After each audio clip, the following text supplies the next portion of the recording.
Well, hey, Big, it's Jamithatsme here. Welcome back to my channel. Now, let's go ahead and get into Run the World.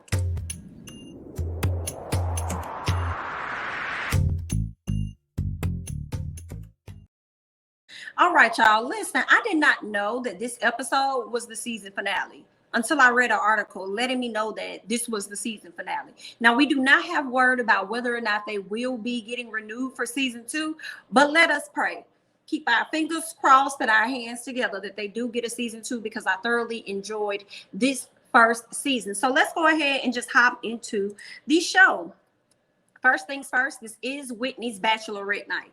Okay, so Hope has come into town. She got everything planned for the ladies, but Ella and Renee not really featuring it. Now, Sunday is going along with it. She's like, okay, I'm cool with some of these festivities, but honestly, nobody else is, for real. Now, Hope is looking for Whitney because they're still waiting on where's Whitney. Now, what everybody does not know is that Sunday told Whitney she needs to confess to Ola the fact that she cheated on him. So she's the only person that really knows what's happening right now. I don't know why she gave her that advice, but to be honest, it was the best advice to give Whitney, because Whitney was allowing this to eat away at her. So it's like, I don't think she should have told him, but I mean, it's already eating you up inside. So girl, just go ahead and get it off your chest and let the cards fall where they may, and just be okay with whatever decision he chooses to make after that. Okay, so that's where they are right now. Hope was trying to get these ladies into a club, which was hilarious to me because she had a coupon. And the bouncer looking at her like, man, what are you talking about? We don't know nothing about no coupons, girl. That does not work here. Okay, so they could not get in. The other two ladies, Ella and Renee, recognized him from the Soldier Boy event, but he still wouldn't let them in. They kept calling them middle-aged women and telling them that they should be embarrassed for being out this late. Why? Excuse me? They don't even look that old. So he was rude and disrespectful. I didn't like that. First of all, you two, yourself, sir, to be set up here trying to be a security for somebody. So he made me feel away, like, go get a real job then. How about that? So he made me feel away when he tried to play them like that. Now, Ella and Renee decided to take on responsibility of the Bachelorette night for the rest of the night, because they did not like the plans that Hope had. They did not like the last restaurant she had them at. Now she over here trying to get in the club on a coupon. She don't even know the town like that. So they're like, listen, no ma'am, we not staying in no Marriott Marquis. We the ones that really know the town like that. Let us take over everything, girl. Try and get your money back. And that's just what Miss Hope tries to do as she enters into the next hotel. She's trying to be able to get her money back. Okay, now once they get into the room, you can see her and Whitney messing with this tissue and stuff. I guess that was supposed to be one of the activities where they're playing around with the tissue and trying to make like a wedding dress out of it. Meanwhile, you got Ella and Renee sitting down on the sofa drinking wine because they ain't trying to be bothered with all that, because they just trying to chill, to be honest. Like, girl, I just came here to chill, catch a break. I ain't here for all the festivities. We just here waiting on Whitney, right? Well, Ella ends up bringing up Anderson to Renee and talking about how she hasn't spoken to him in 3 weeks, because remember, she kicked him out her apartment because she didn't like that he said that her job was whack and she's better than her job. She didn't like that, so she kicked him out, even though I felt like Anderson was right in everything that he said. Like, why are you kicking him out, girl? Okay, he was telling you the truth. Now Sunday and Hope, they still over there bonding, having a complete blast, child. So they ain't stunned nobody, right?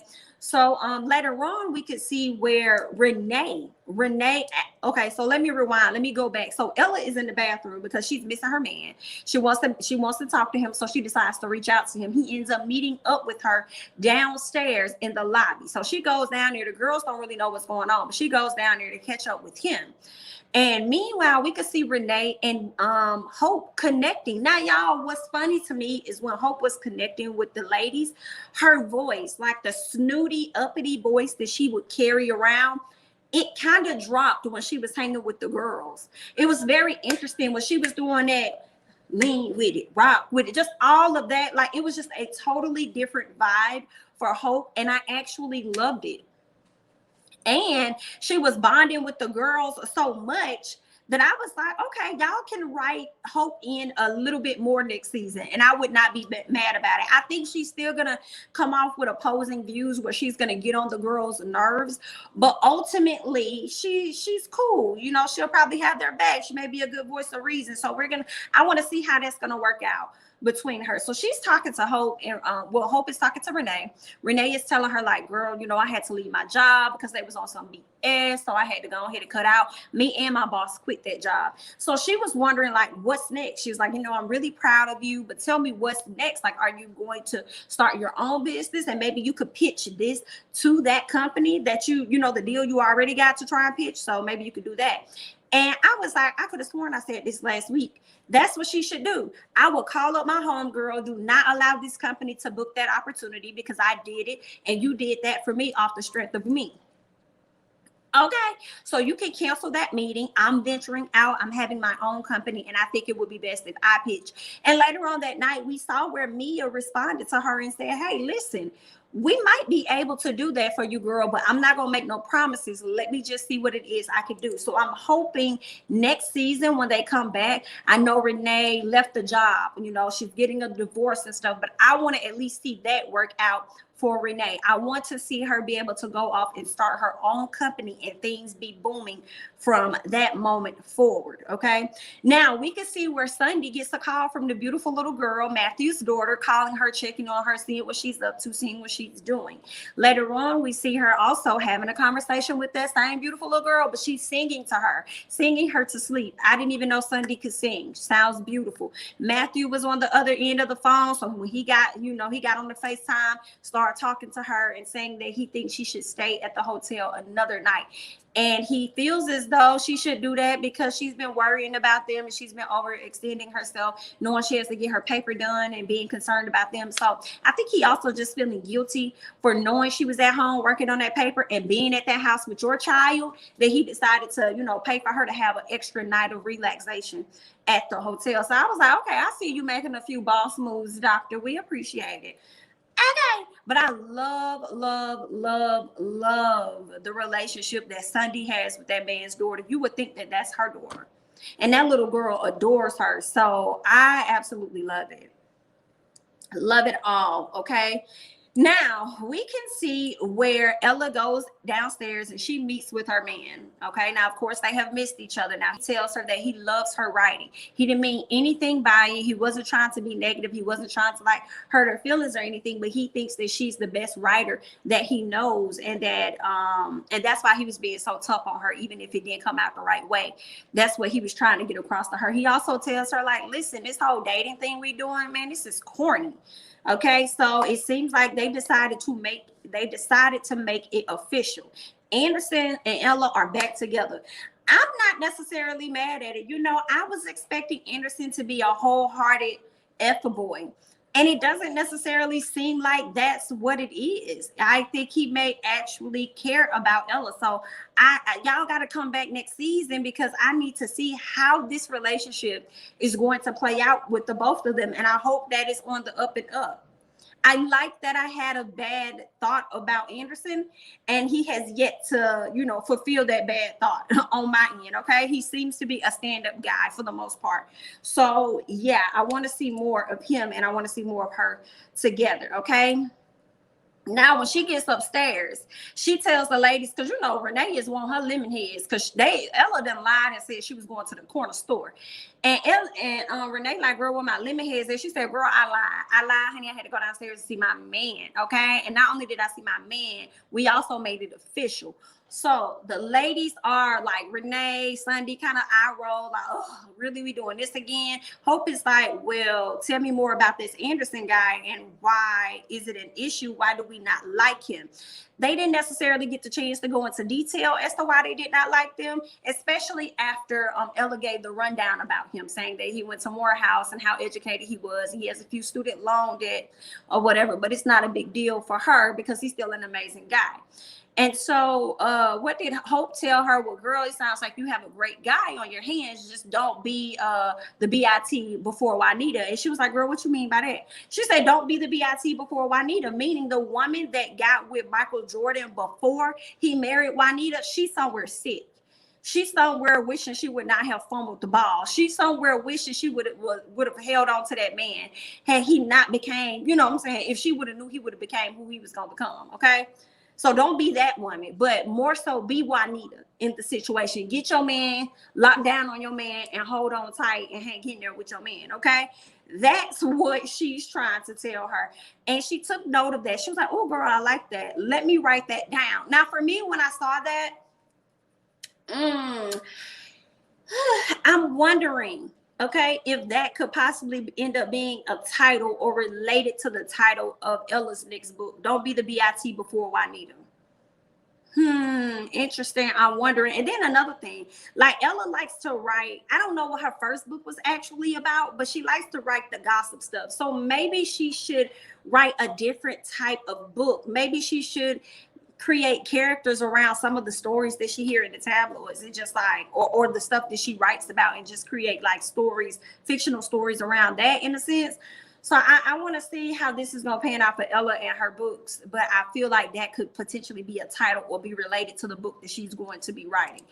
Okay, but at the end of the day, Renee and Sunday both agreed to be happy for Ella, and they're saying, you know, if that's what you want, girl, we cool with it. We gonna rock out with it. You know, we support you. And that's just that on that. Now, okay, when we get to Ola and Whitney, y'all, Ola meets Whitney at the house. He kind of confused as to why he's over there. Okay, she wasted no time to bust out with the information and saying she cheated on him and slept with somebody else. Okay, now this was Sunday's fault for putting her up to telling the truth. Okay, so she better help her through this heartbreak she finna go through. Hear what I say.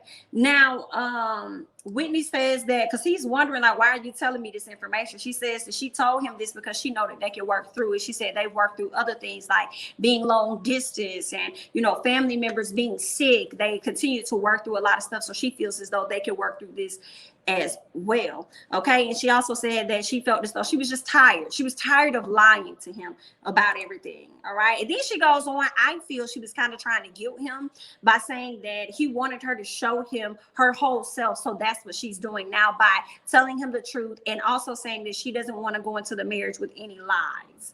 But I'm kind of like, you're still going to go into the marriage with lies, because he asked you, is the person you cheated on me with somebody that I know? And she was like, no, he was a random guy. And now I don't know if she doesn't know that he's familiar with this guy, but he is. So that's going to be messed up if he finds that information out, especially if y'all end up getting married. I feel like Ola is a very handsome man. And I mean, not that that has anything to do with it, but I just refuse to believe that they're going to completely write him off next season. I feel like maybe they could potentially stall the wedding and decide to change the date on the wedding just so they can figure things out as a relationship, or they could potentially end up getting married. We shall see. We shall see. I kind of felt bad for Whitney a little bit, the way that she was down there crying and whining. I was like, dang, man, don't do it like that. But she really did herself like that. But I didn't want them to break up at the same time. So I don't know. So Ola, you know, he was back at the house, and that's when I told y'all, you know, he asked her, like, is it somebody I know? And she wouldn't tell him. At least she just said no. You know what I'm saying? You don't know him. He said, well, when was this? And she said 6 weeks ago. And he was like, wait, so we out here taking photography pictures for newspapers and everything. We out here planning a full wedding and meeting the rest of each other family and stuff. And you mean to tell me that you have been cheating on me for like 2 months? You got me out here looking like a fool. So he definitely felt a way about that. So Ola is definitely hurt. He said he put so much faith in her. Like when dudes would say they girls would cheat or certain girls would cheat, he'll say, not mine. He never saw that coming, that his girl Whitney would actually cheat on him. So he was really pressed about that. Okay. I feel like the way that they shot this scene was perfect to me. For some reason, I feel like that's exactly how the conversation may flow sometimes when somebody has cheated. And it was, for me, it was really the crying that Whitney did. Like the crying, the feeling defeated, the feeling like I have no control over this situation. He's gonna leave me. Like her tears were so real. Like I understand they're acting, but it was so real. And I was like, she did that. That BIT, she acted her arse off. And from the moment when she was just crying her eyes out, and he went and he touched her and he was like, it's okay, it's okay. Because, you know, even though she did something wrong to him, she hurt him, he still loves her. He still cares about her. So he went over to give her that love and all that. And then one thing from another happened, and they just started to get it in. And let me tell you, Ola showed no mercy on Miss Whitney. He was getting it in. I was like, oh, Ola, if I ain't never think you was fine before, honey, you sure look fine now. Okay, because he was winning 10 Miss Ella, not Miss Ella, but Miss Whitney out. Okay, and I enjoyed seeing it. I'm not gonna lie. I was hoping that, I was like, this love making that you guys are doing right now is very passionate here. I kind of don't want you guys to break up, but let me tell y'all what would be messed up though. If they broke up and they did not have the wedding, but they still got to be in each other's lives because she could have possibly gotten pregnant that night after that happened. That would be very messed up. That would be interesting. But y'all know, out of everybody, Whitney is really a person that don't want no kids. Okay, so that would be very, very interesting if they were to introduce a child into this whole scenario. What else happened? So when she goes to the bathroom, you know, she's feeling decent, she's feeling better, like, okay, we're probably gonna work through this, I'm happy and stuff. She comes out the bathroom, baby, and he fully dressed, and she like, what you doing? He was like, I gotta go. And she was like, oh, you just gonna leave? He was like, listen, he was like, when I asked you to marry me, I didn't ask you to marry me and cheating me and me having to deal with cheating at the same time, or something like that he said. And I was like, that's what he said. Ola says that when he asked her to marry him, tolerating infidelity wasn't a part of the plan. And I was like, ooh, girl, he got a point there, girl. It was not a part of the plan. He said, so I need some time. I need to think. And she was still trying to plead with him. And he was like, I'll call you. I need time. So he leaves. And you know, that means he's going to go talk to his boys and talk to his people, because he also feels like he got to tell his family, but she doesn't want him to tell the family anything. I don't think he should either, if you are going to accept her back into your life. I feel like you need to have a conversation with somebody that is going to be non-biased, meaning, okay, if you decide to take her back, cool, that's for you. You know what I'm saying? If you do, I'm not gonna make you feel no way about it. If you don't, I'm not gonna make you feel no way about it. You know what I'm saying? It's just, it's up to you, you know? So that's that. She finally makes it to the hotel. She gets to the hotel. She looks like death in the face. Everybody's wondering what's wrong. She lays down on the bed, start crying and saying that she doesn't believe that the wedding is actually going to happen. So her homegirls are saying that they are going to work on everything and told her not to worry about it. I think that she's still going to be able to have this wedding that she wants. Okay. And then later on, we can see all of the ladies are asleep in the bed except for one person. That one person happens to be Miss Ella. Miss Ella gets up out that bed. She goes to that computer and she's finally starting to write after not writing anything. Y'all know she had that first book that failed. She went back to the gossip column company she was working for, and now here it is, she's writing again. So I'm interested in seeing what she's going to be writing about, because I feel like this entire season Ella had a number of stories that she could write about. Okay, so hopefully, you know, she got some good for us, and hopefully they got some good for us by letting us know that they done renewed it for season 2. Okay, but that's really all that I have. I hope you guys enjoyed this review for Run the World. Y'all leave y'all thoughts and comments down below. I'm Jamithatsme. Don't forget to like, comment, subscribe, share my videos, follow me on Instagram and Twitter, and I'll catch you guys in the next one. Bye-bye.